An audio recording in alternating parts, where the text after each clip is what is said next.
We've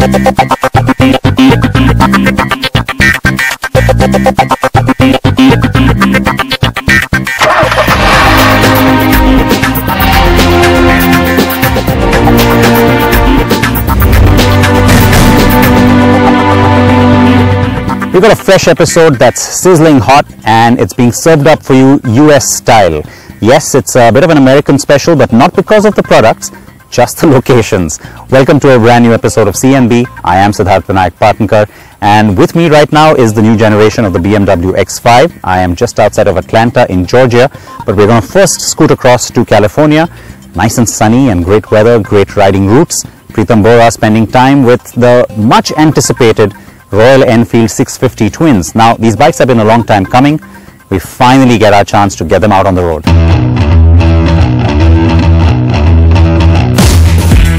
Two bikes, one common platform. The Royal Enfield 650 Twins. The newest, most modern Royal Enfield motorcycles built around a brand new 650cc parallel twin engine.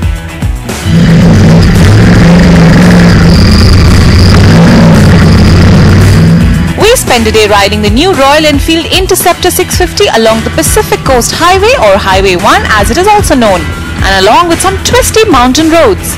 And after the first 40 kilometers along Highway 1, it's immediately clear that the Interceptor is unlike any other Royal Enfield. So that's the bike we're riding first, the Royal Enfield Interceptor 650. And I can tell you one thing, this is the best Royal Enfield that I've ever ridden so far. In fact, the Royal Enfield that we know, this one is nothing at all like any of the other Enfields that we have seen or ridden so far. 650cc parallel twin, very smooth, very refined, slick gearbox, very light clutch, could have been lighter, but yes, it's quite light, would be very good in our traffic conditions. And the engine revs freely, you can redline through the gears, there's no sense of the motor straining as such, absolutely perfect. Power figures, as you all know, 47 bhp, 53 Nm. Not overwhelming, but yes, enough grunt, and it pulls very cleanly from as low as 2500 to 2700 RPM. That's where the meat of the power band is, just in the 3000 RPM up to about 5500 RPM. Yes, there's a small buzz at around 5000 RPM, but nothing to complain about. It's not at all like any of the vibrations we've seen in the singles so far. The styling is understated and looks like a typical British modern classic inspired by the 1960s Brit bike styling, yet modern in every other way. The upswept twin exhausts look and sound good, and the Interceptor 650 comes in three different variants: standard, custom and chrome, each with the same engine and cycle parts but different colors and emblems. The instrument console is a twin pod unit with a small digital screen displaying 2 trip meters, a fuel gauge and odometer, but a clock and gear position indicator are missed. The Interceptor also gets standard dual-channel ABS by Bosch. And there are no other electronic rider aids, so no ride-by-wire, no riding modes and no traction control. On the move, the engine is smooth and refined, and high speeds of around 100 to 120 km per hour is achieved without any apparent effort. In fact, we clocked well beyond 160 km per hour, and there is no sign of the motor straining or feeling out of steam. And when the twisty bits come up, we are equally impressed with the handling.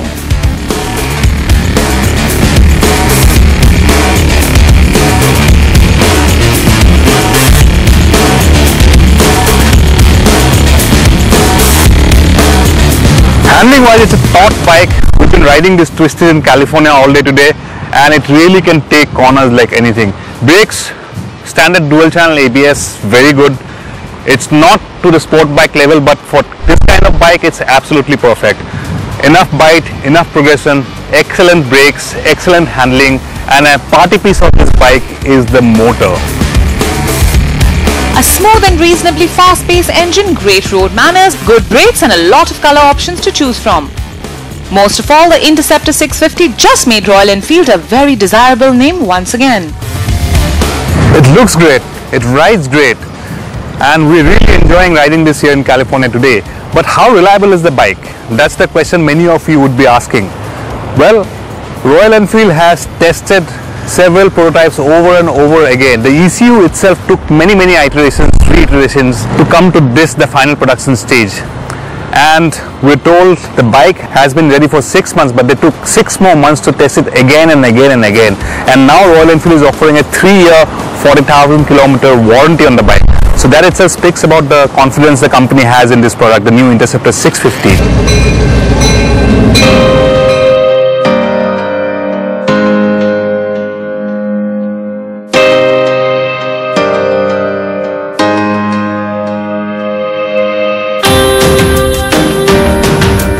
The Continental GT name makes a comeback with Royal Enfield's new 650cc platform. So it's now called the Continental GT 650, a brand new cafe racer from the ground up. But while it shares a lot with the Interceptor 650, it's meant to have a sportier personality.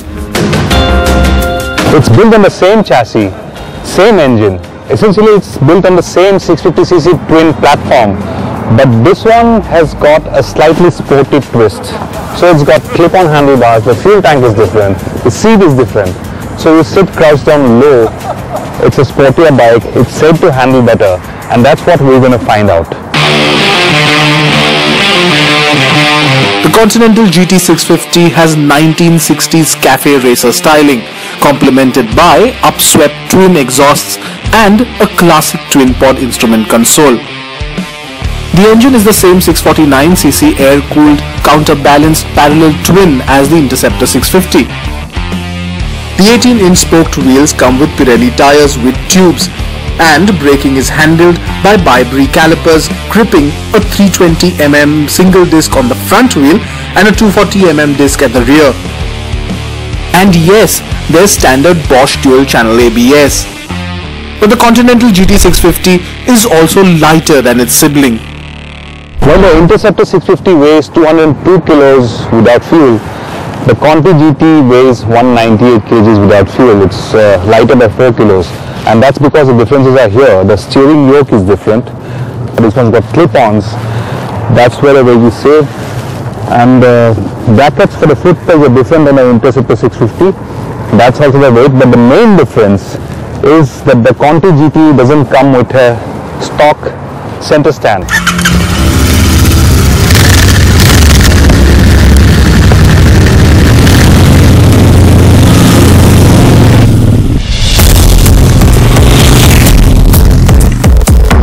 On the move, it is immediately apparent that the Continental GT 650 has a more committed, more aggressive riding position. But it's not outright uncomfortable, and you soon get used to that. The counterbalanced 649cc parallel twin is smooth, refined, and can easily hit speeds in excess of 160 km/h. And out on the twisty mountain road, the GT 650 feels a little more eager to dip in and out of corners. And those small differences in the weight, the ergonomics and the riding position make the GT 650 feel a lot different than the Interceptor 650. It's more intuitive in its handling capabilities, it's more eager to turn, and you can take corners after corners. It feels more planted, more stable at high speeds.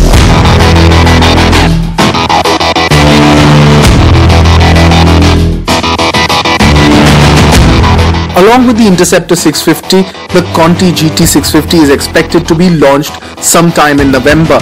Expect prices to be competitive around 3 lakh rupees. Given the level of engineering and the design work too, the 650 Twins are the best motorcycles in Royal Enfield's modern history.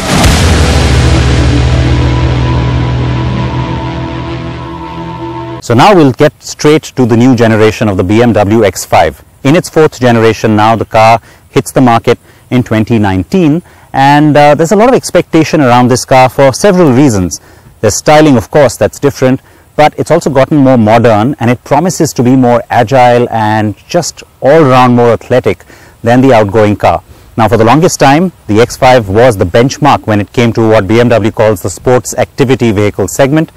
Does the new car deliver? Well, of course, I've driven it, and I'm going to tell you.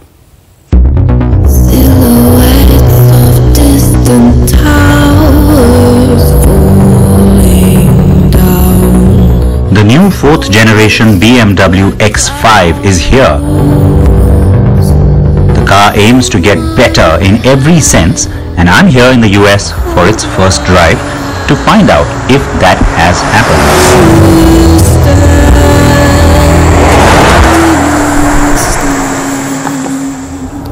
Now, you know you've got a good thing going when you've sold more than 2 million units of a model line across only 3 generations.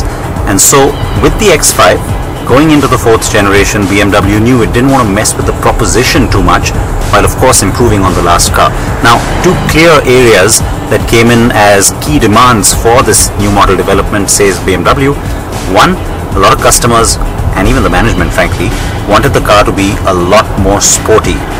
And 2, markets like India and China, demands coming in from there to make it even more comfortable. Now that's of course being pulled in 2 different directions, but the engineers say they've managed to create a good balance and offer a fair amount of extra on both those ends. I'm driving the X5 xDrive 30D. The 3-litre inline 6 makes 260 horses and delivers a healthy 620 Nm.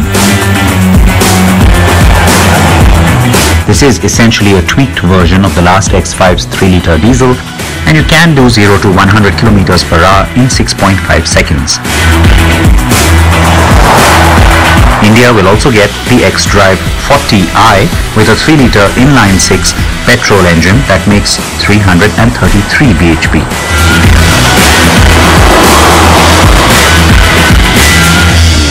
Now globally, BMW will be offering 2 diesels and 2 petrols at the start. We'll have to wait and see officially finally on what gets decided for India, but it seems likely that we'll have one of each. And there is of course a plug-in hybrid that's expected globally next year.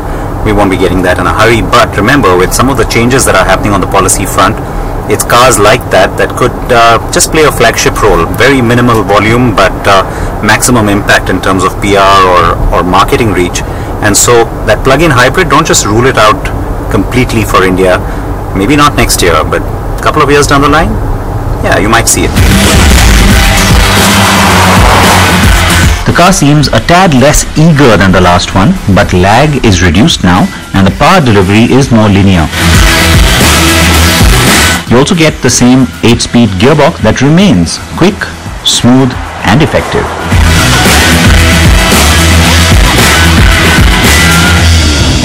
Now the previous generation car was already crammed with a fair amount of the electronics on board, especially when the facelift came in a few years ago, but a lot of those systems do see an improvement on this car.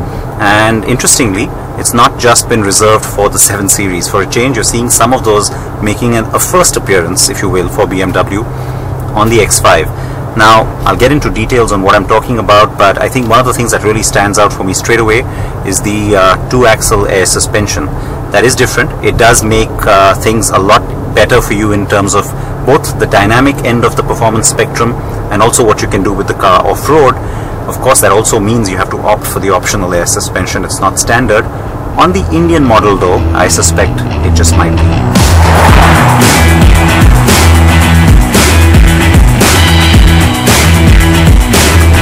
Now the X5 takes the DSCI electro-hydraulic brake system a little bit further, one step further if you will, from what was first introduced on the 7 Series. So it still works the same way. It's drive-by-wire. It's not a direct link between the pedal and your actual brakes. And the advantage, say BMW engineers, is in extreme dynamic situations where you could have a lot of people lifting their foot off too early in an emergency braking situation, especially when ABS kicks in. In this case, that kind of feedback never travels back to the pedal, and which is why you're likely to be more effective in your braking given this new system. Silhouettes of distant towers falling down. The handling is good, but not as good as the last cars. While there is ample agility, the athleticism is a touch lacking.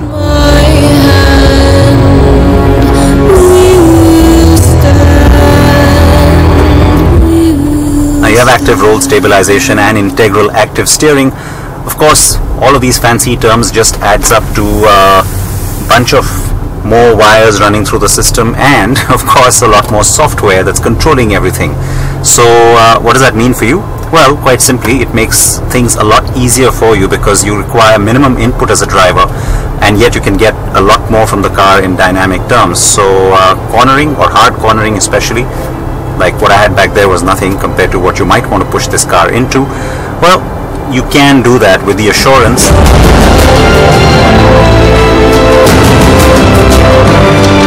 Where it also helps is when you take the X5 off-road. And this is where that compromise in dynamic performance starts to fade away. The new X5 is definitely more capable off-road. So as is customary on most of these SUV driving experiences, there's an instructor, there's a little bit of a forest for an off-road experience with the new X5.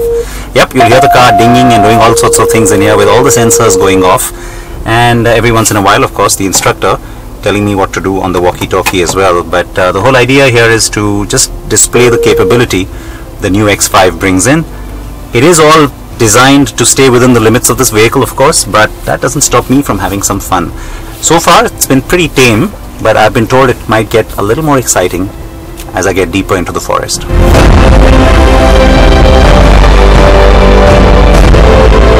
The X5 finally gets terrain modes: sand, rock, gravel or snow. Since it had rained the previous day, the surface was sticky, slippery and nicely muddy. I selected the X Rocks mode, which raises the car by 40 mm over the standard 214 mm clearance.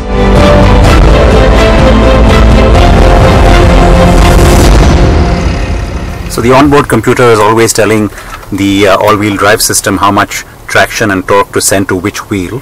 There's always going to be a complete monitoring of what's happening with the overall chassis and the different axles. So add to that hill descent control and then a whole bunch of other electronics, the different camera views, all of these sensors dinging off every now and then. And I'll tell you what, you're not doing a whole lot more than simply steering for the most part.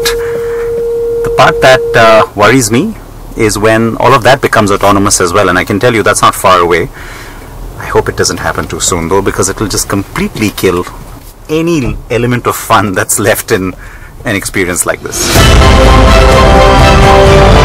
Yes, the X5 is now more capable as an off-roader, and it offers you good traction, grip and even a decent wading capability.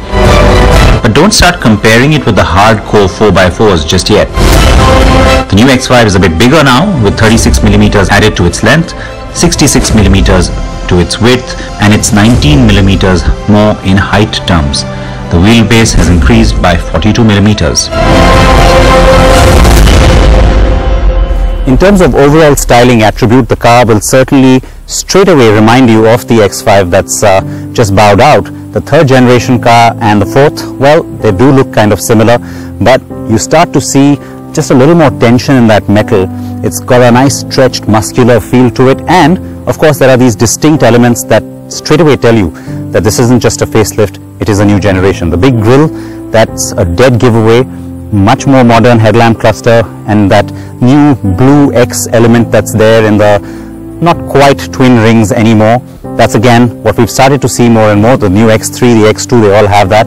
But then you start to see that element of muscle, as I said, along the side. I think is where you really pick up on it, because it has this really taut feel, and then unlike what you've seen from BMW in the past, there's a nice almost curved line that travels up and then into the tail lamp. Again, the very distinct styling feature on the new X5. The new tail light, I have to say, looks very different. The graphic, the L-shaped graphic, is really nice too, and it makes the rear of the car look kind of wide and more horizontal than it ever did look before. The electric split tailgate is cool, and the boot gives you 650 to 1870 liters of space depending on whether you have the seats folded up or down.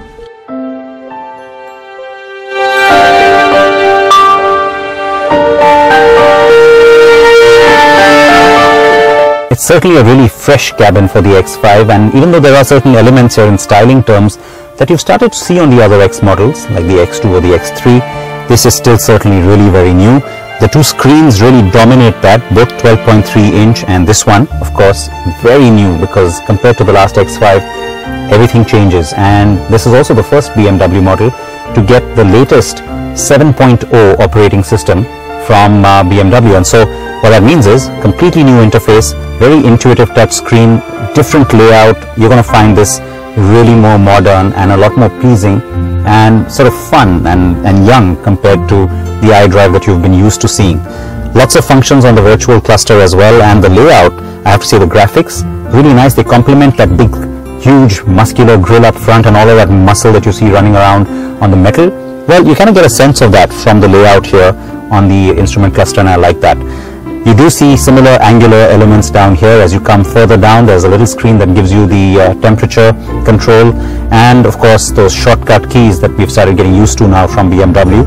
And then the volume control, the gear shift, the iDrive, and also the start-stop button have this glass element. That's certainly very new and different for BMW. The cup holders, you can have them be either cooling or heating depending on the kind of drink you put in there. So if it's a cup of coffee, you can keep it warm. If it's a nice cold cola, well, you can keep it chilled. So that's new. Wireless charging is optional, and that finally, of course, has started to become more or less available across most of the premium products. Lots of USB charging points, including the mini USB, the C points as well. 2 USBs in the back, panoramic sunroof. I could go on because, of course, the list of features is endless. One last thing though, there's a shortcut key now for the massage function for the front seats. That is certainly new, and you do get ventilation for cooling and of course heating for the seats as well. There is the option of the third row of seats, and getting there is easier with row 2 now folding up electrically to allow access to the rear. The Bowers & Wilkins Diamond Surround sound system with 20 speakers and a 1500 watt output is good too. And besides the ambient air package, ambient lighting, you also get the panorama glass roof that has the Sky Lounge feature with LED graphics embedded into the glass. All of this from the 7 Series.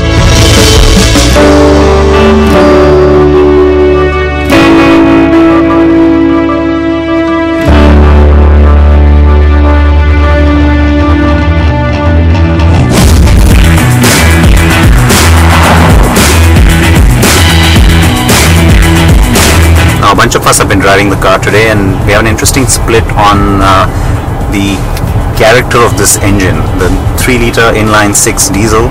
I think it sounds great because it sounds a lot more refined than the last car. A lot of people like the growl on the last one, so like I said, we have a little bit of a split vote on that, but yeah, I like it because I think that sense of refinement coming through so definitely is something that buyers in this particular segment will appreciate, especially with the buyers who are looking for a little bit of extra in terms of performance. They want that punch, and yet they don't want to spend on the top spec version. So the 30D will, I think, pretty much make up a bulk of sales, of course in India, but perhaps in Europe as well.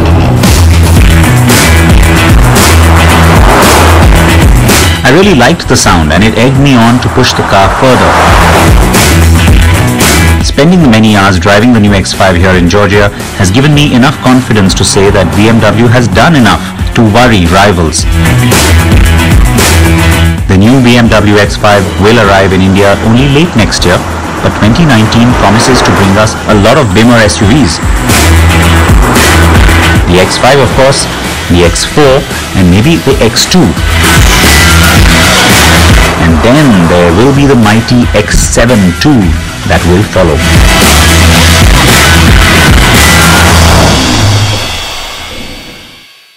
So as always, plenty packed into this half hour. I hope you've enjoyed it, and you're going to react to all that hot new metal that we've shown you. All of these products are coming your way over the next few months. Promise me you'll also wear your seat belts or your helmets, and join us next week. Bye-bye.